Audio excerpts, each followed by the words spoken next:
சகோதர சகோதரிகளே, இந்த நாளும் அப்போஸ்தலர் நடபதி புஸ்தகம் 3வது அதிகாரம் 1வது வசனத்திலிருந்து வாசிக்கிறேன். ஜெப வேலையாகிய 9ஆம் மணி நேரத்தில் பேதுருவும் யோவானும் தேவாலயத்திற்கு போனார்கள். அப்பொழுது தன் தாயின் வயிற்றிலிருந்து சப்பானியாய் பிறந்த ஒரு மனுஷனை சுமந்து கொண்டு வந்தார்கள். தேவாலயத்தில் பிரவேசிக்கிறவர்களிடத்தில் பிச்சை கேட்கும்படி நாடோறும் அவனை அலங்கார வாசல் அண்டையில் வைப்பார்கள். தேவாலயத்தில் பிரவேசிக்கிற பொழுது பேதுருவை யோவானையும் அவன் கண்டு பிச்சை கேட்டான்.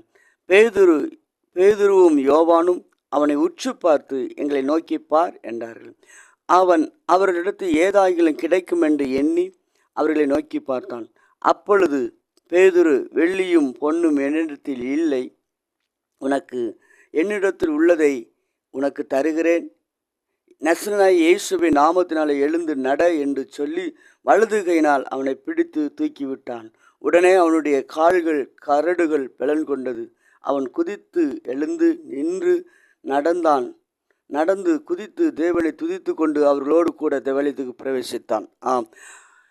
கேட்டுக்கொண்டிருக்கிற அருமையான சகோதரனை சகோதரியே, வாசித்த இந்த வேத பகுதியில் யோவானும் பேதுருவும் தேவாலயத்திற்கு போகும் பொழுது அங்கு ஒரு பிச்சைக்காரனை அவர்கள் காண்கிறார்கள். இவன் அவர்களிடத்தில் கண்டு பிச்சை கேட்கிறான். ஆனால் இவர்கள் சொல்ற, என்னிடத்தில் வெள்ளியும் இல்லை பொன்னும் இல்லை, ஆனால் என்னிடத்தில் உள்ளது இயேசுங்கிற நாமம், அந்த நாமத்தை மாத்திரம் உனக்கு தருகிறேன் என்று சொல்லுகிறான். இவன்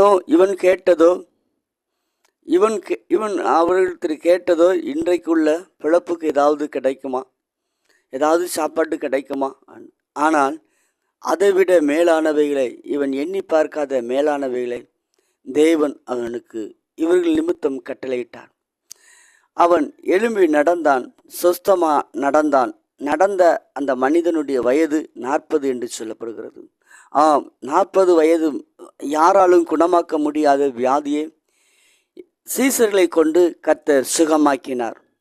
அன்புக்குரிய சகோதரனே சகோதரியே, இந்த நாளிலும் இந்த ஆண்டவராய் இயேசு கிறிஸ்துவை நீங்கள் நம்பும் பொழுது எப்படிப்பட்ட வியாதியாக இருந்தாலும் சரி, யாராக இருந்தாலும் சரி, இந்த ஆண்டவராய் இயேசு உங்களை சுகமாக்க, அவருடைய பிள்ளைகளை கொண்டு கூட அவர் சுகமாக்க வல்லமுள்ளவர். எத்தனையோ வருஷ காலம் அந்த தேவாலயத்துக்கு அவர் கடந்து வந்திருக்கிறார். ஆனால் அந்த சப்பானி சுகமாக்கப்படவில்லை.